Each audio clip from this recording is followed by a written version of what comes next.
ఒక ఎక్స్పెక్టేషన్ తో ఉంటుంది, అబ్బాయిలకి ఒక ఎక్స్పెక్టేషన్. మా అమ్మాయిని మా నాన్న ఎలా చూసుకున్నారో నేను అలానే ఉంటాను నా వైఫ్ తో. అబ్బాయి అమ్మాయి ఇద్దరు ఈక్వల్ గా వాళ్ళ పాస్ట్ హిస్టరీ ఏంటో మనకు తెలుసుకోవడం అనేది బేసిక్ థింగ్. మ్యారేజ్ చేశారు, మ్యారేజ్ అయినా few months basic health checkup వెళ్తే అబ్బాయికి హెచ్ఐవి పాజిటివ్ అని తెలుసు. కోర్టులో కూడా అదే ప్రాబ్లం. ముందు ఒకటి చెప్తారు, రియాలిటీ ఇంకొకటి ఉంటుంది. పేరెంట్స్ ఏంటంటే పెళ్ళి అయ్యాక కూడా నా కొడుకు అన్న ఫీలింగ్ ఉంటుంది వాళ్ళకి, ఆ పొసెసివ్నెస్ ఉంటుంది. మెయింటెనెన్స్ 16 lakhs 66,600 కావాలని చెప్పి అడిగారు.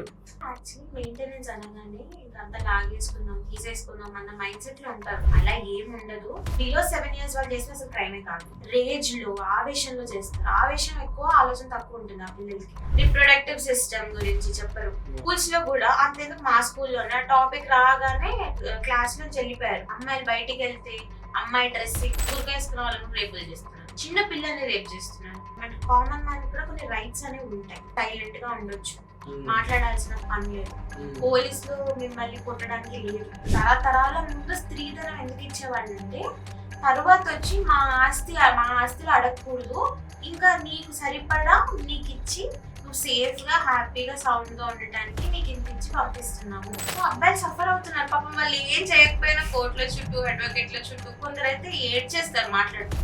ఐ అండర్స్టాండ్ దట్ చట్టంలో అబ్బాయిలకు కొంచెం తక్కువ న్యాయం జరుగుతుంది, బట్ తరతరాలుగా చూసుకుంటే అమ్మాయిలకు ఎక్కువ అన్యాయం జరిగింది కాబట్టి అది కంపెన్సేట్ చేయడానికి ఉన్న లాస్ ఇది.